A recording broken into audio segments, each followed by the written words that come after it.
Welcome back. How'd you go? Did you give the challenge a go? I finished the last video with issuing the challenge to index on X to return 9 and index on X to return 369. Now here's what I came up with. Again, there's a few different ways that you could approach both of these, but this is just what I've found. So because X is 133 of size, well that's its dimensions.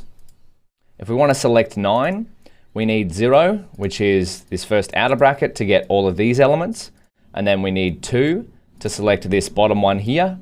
And then we need this final 2 to select the second dimension of this bottom one here. And then for 369, we need all of the elements in the first dimension, all of the in the 0th dimension, all of the elements in the first dimension, and then we get 2, which is this 369 setup here.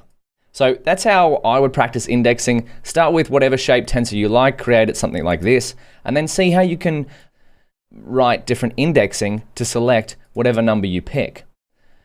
So now let's move on to the next part, which is Pytorch, Tensors, and Numpy. So Numpy is a popular scientific, very popular. Pytorch actually requires Numpy when you install Pytorch. Popular scientific Python numerical computing library. That's a bit of a mouthful. And because of this, Pytorch has functionality to interact with it. So quite often, you might start off with, let's change this into Markdown. You might start off with your data, because it's numerical format, you might start off with data in Numpy array, want in Pytorch tensor. Because your data might be represented by Numpy because it started in Numpy, but say you want to do some deep learning on it and you want to leverage Pytorch's deep learning capabilities, well, you might want to change your data from Numpy to a Pytorch tensor. And Pytorch has a method to do this, which is torch from Numpy, which will take in an ND array, which is Numpy's main data type, and change it into a torch tensor. We'll see this in a second. And then if you want to go from Pytorch tensor to Numpy because you want to use some sort of Numpy method, well, the method to do this is torch.tensor, and you can call .numpy on it. But this is all just talking about it in words. Let's see it in action. So Numpy array to tensor. Let's try this out first. So we'll import torch so we can run this cell on its own, and then import Numpy as NP, the common naming convention for Numpy.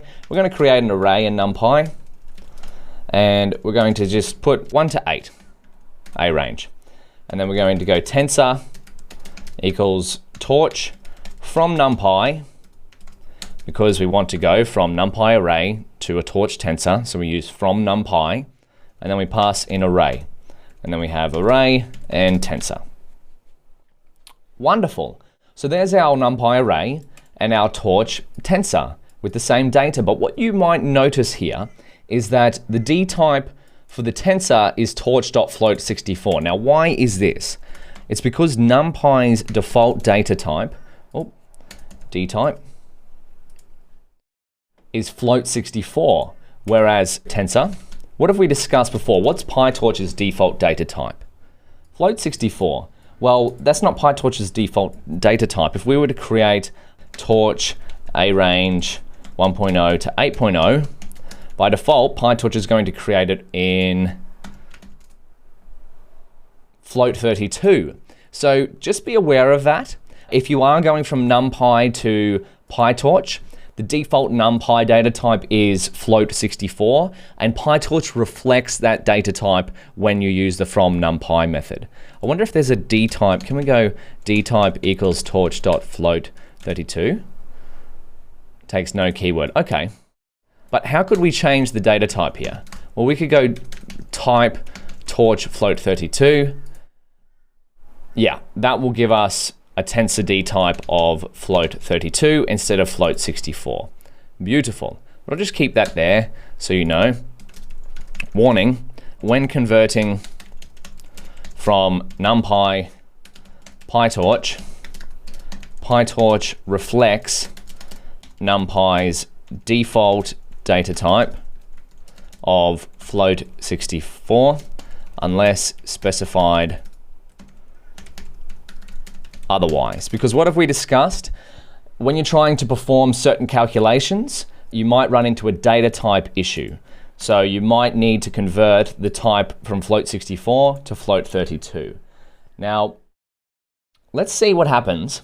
What do you think will happen if we change the array? We change the value of an array. Well, let's find out. So change the value of array. The question is, what will this do to tensor? Because we've used the from numpy method, do you think if we change the array, the tensor will change? So let's try this. Array equals array plus 1. So we're just adding 1 to every value in the array. Now, what is the array and the tensor going to look like? So array, we only changed the first value there.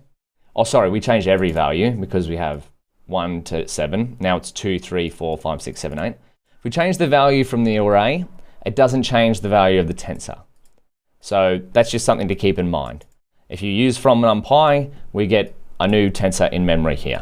So the new tensor doesn't change if you change the original array. So now let's go from tensor to numpy. If you wanted to go back to numpy, tensor to numpy array. So we'll start with the tensor. We could use the one we have right now, but we're going to create another one, but we'll create one of ones just for fun. 1 rhymes with fun. Numpy tensor equals, how do we go to numpy? Well, we have torch.tensor.numpy, so we just simply call numpy on here. And then we have tensor and numpy tensor. What data type do you think the numpy tensor is going to have? Because we've returned it to numpy. Pytorch's default data type is float 32. So if we change that to numpy, what's going to be the d type of the numpy tensor? Numpy tensor.dtype. It reflects the original d type of what you set the tensor as. So just keep that in mind. If you're going between Pytorch and numpy, default data type of numpy is float 64, whereas the default data type of Pytorch is float 32. So that may cause some errors if you're doing different kinds of calculations. Now, what do you think is going to happen if we went from our tensor to an array if we change the tensor? Change the tensor. What happens to numpy tensor? So we go tensor equals tensor plus 1, and then we go numpy tensor. Oh, we'll get tensor as well. So our tensor is now all 2s because we added 1 to the 1s, but our numpy tensor remains the same, remains unchanged. So this means they don't share memory. So that's how we go in between Pytorch and numpy. If you'd like to look up more, I'd encourage you to go Pytorch and numpy. So warm up, numpy, beginner. There's a fair few tutorials here on Pytorch. Because numpy is so prevalent, they work pretty well together. So have a look at that. There's a lot going on there. There's a few more links I'd encourage you to check out, but we've covered some of the main ones that you'll see in practice. With that being said, let's now jump into the next video where we're going to have a look at the concept of reproducibility. And if you'd like to look that up, I'd encourage you to search Pytorch reproducibility and see what you can find. Otherwise, I'll see you in the next video.